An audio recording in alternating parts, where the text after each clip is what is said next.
بسم الله الرحمن الرحيم الحمد لله رب العالمين والصلاة والسلام على سید الانبیاء والمرسلین اما بعد۔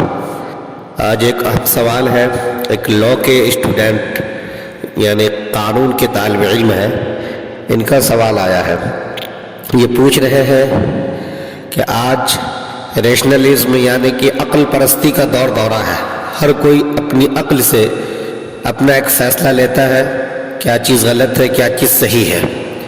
تو پھر آج کے وقت میں وحی یعنی جو انسان کو قرآن کریم کی شکل میں ایک ہدایت کی کتاب عطا کی گئی ہے، اس کی کیا ضرورت ہے؟ ہم عقل سے کیوں نہیں اپنی نفع نقصان کا فیصلہ کر سکتے ہیں؟ کیوں ہر جگہ پہ ہم کہتے ہیں کہ اس سلسلے میں یہ حکم ہے، اس سلسلے میں یہ حکم ہے، یہ حلال ہے یہ حرام ہے، آخر ہم اس کے پابند کیوں بنائے جاتے ہیں؟ یہ ہمارے ایک نن مسلم دوست نے ہم سے پوچھا ہے، آپ اس سلسلے میں ہماری رہنمائی فرمائیں۔ ٹھیک، سب سے پہلے تو میں یہاں پہ یہ واضح کر دوں کہ عقل کا اپنا ایک دائرہ ہے، اور اس دائرے سے باہر جب ہم عقل کا استعمال شروع کر دیتے ہیں تو پھر وہ عقل کا استعمال نہیں بلکہ عقل کا ایک مذاق بن جاتا ہے۔ میں ابھی اس کی تفصیل آپ کے سامنے میں رکھوں گا۔ آپ یہ اندازہ لگائیں کہ ٹھیک ہے، کسی بھی چیز کو آپ کہتے ہیں یہ غلط ہے، آپ کو غلط دکھائی دیتی ہے، اور کسی چیز کو آپ کہتے ہیں کہ صحیح ہے درست ہے، اگر آپ کو وہ صحیح اور درست دکھائی دیتی ہے، لیکن کیا آپ کی اپنی عقل جو فیصلہ کر رہی ہے، جو کسی چیز کے حوالے سے جسٹیفیکیشن دے رہی ہے کہ ہاں یہ درست ہے اور یہ درست نہیں ہے، کیا اسے ساری دنیا کے لوگ بھی تسلیم کر لیتے ہیں کہ ہاں آپ نے جسے درست کہا وہ درست ہے اور جس کو آپ نے غلط کہا وہ غلط ہے؟ کیا یہ یونیورسل ٹروتھ یعنی عالمی سچائی اور عالمی حقیقت بن سکتی ہے کہ سارے لوگ اس کو دیکھ کے کہہ دیں کہ صحیح ہے؟ جیسے سورج ہمارا نکلتا ہے، روشن ہوتا ہے اور دن ہوتا ہے کہ یونیورسل ٹروتھ عالمی سچائی، سارے لوگ مانتے ہیں کہ ہاں سورج نکل آیا تو دن نکل آیا۔ تو کیا آپ نے بھی اپنی عقل سے جس بات کو سامنے میں رکھا ہے کہ یہ درست ہے اور یہ نادرست ہے، اسے پوری دنیا کے لوگ جو کا تو مان لیتے ہیں؟ یہ میرا پہلا سوال ہوگا آپ سے۔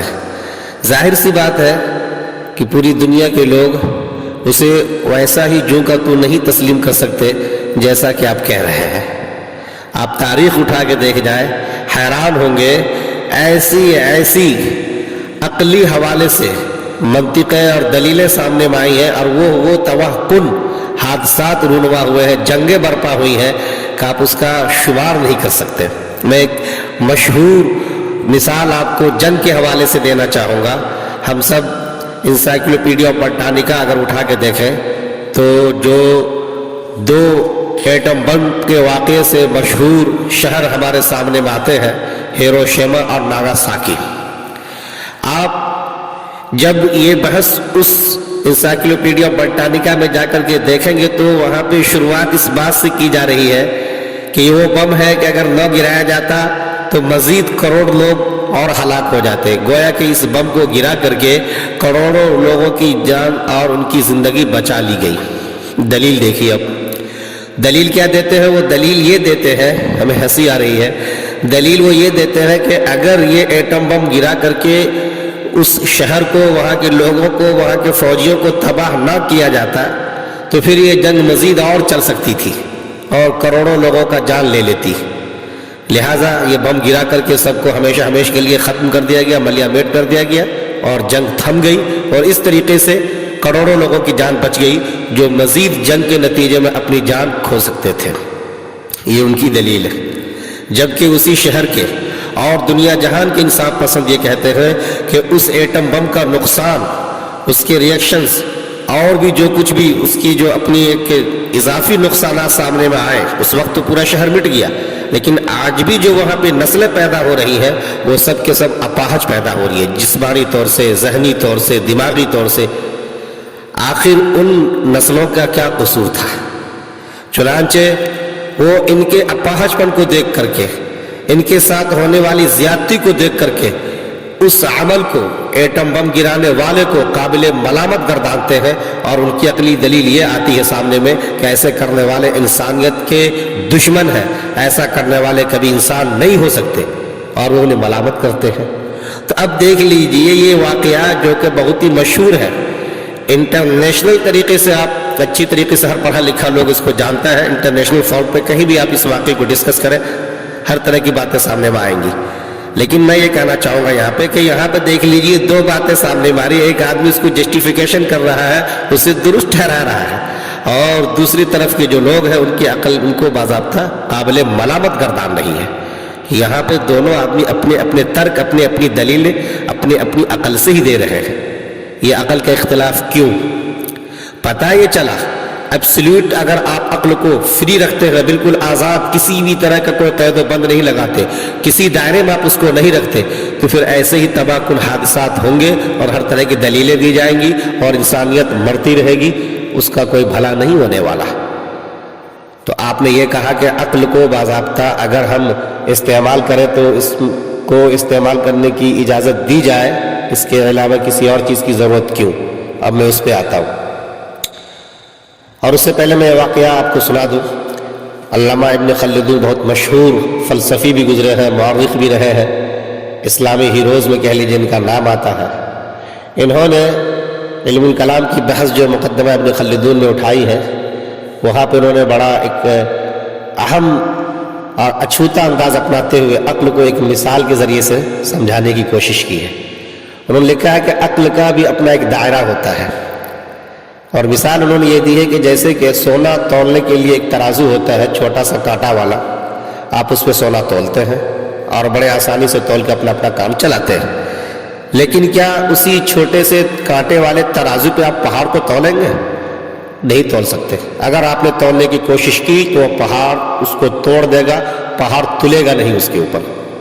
तो क्या कोई ये कह सकता है कि ये कांटा और ये तराजू बेकार है, इसके अंदर तो कोई सलाहियत ही नहीं, किसी काम का ही नहीं, इसे उठा के फेंक दो?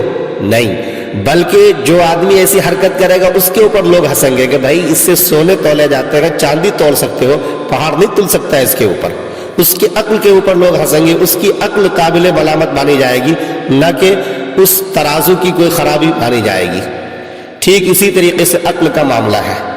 अक्ल का इस्तेमाल, अक्ल का दायरा कार वहीं तक है जो आपको एक महसूसात और मुशाहदात आपको सामने में है, और उस तक आप अपने अक्ल का फैसला करते हैं। लेकिन उससे बाहर जब आप बढ़ते हैं तो वहाँ पे वही की ज़रूरत पड़ती है, और वो वही फिर उसको मुनज़बित करती है, उसको एक दायरा अता करती है, और उस दायरे के अंदर फिर उस अक्ल को रह करके अपना काम लेना होता है। अगर उस दायरे के बाहर वो अक्ल जाएगी तो फिर वही भयानक फैसले करवाएगी जो मैंने आपको हिरोशिमा और नागासाकी के ऊपर एटम बम गिराए जाने जैसे वाक़े से अभी आपके सामने में सारी बातें हमने कही हैं। तो उसका आपको बहरहाल ख्याल रखना पड़ेगा कि अक्ल एब्सोल्यूट फ्री नहीं है, मुतलक आज़ाद नहीं है कि जैसा चाहे आप वैसा इस्तेमाल करते रहें और फिर उसकी जस्टिफिकेशन देते रहें। नहीं, बल्कि अक्ल को दायरे में रखना होगा, और दायरे में रखने वाली चीज़ वही है, इसे हम कुरान कहते हैं, और जो हिदायत की किताब आपने पीछे तज़किरा किया है वो किताब कही जाती है उसको, और वही फिर तय करती है कि आपको कितना करना है, क्या करना है और नहीं करना है। मसलन पानी गर्म है, अक्ल कहती है कि हाथ जल जाएगा, आप ठीक है हाथ बचा लें। पानी ज़्यादा ठंडा है, अक्ल कहती है कि भाई हाथ नुकसान उठा सकता है, आप हाथ उसमें ना डालें।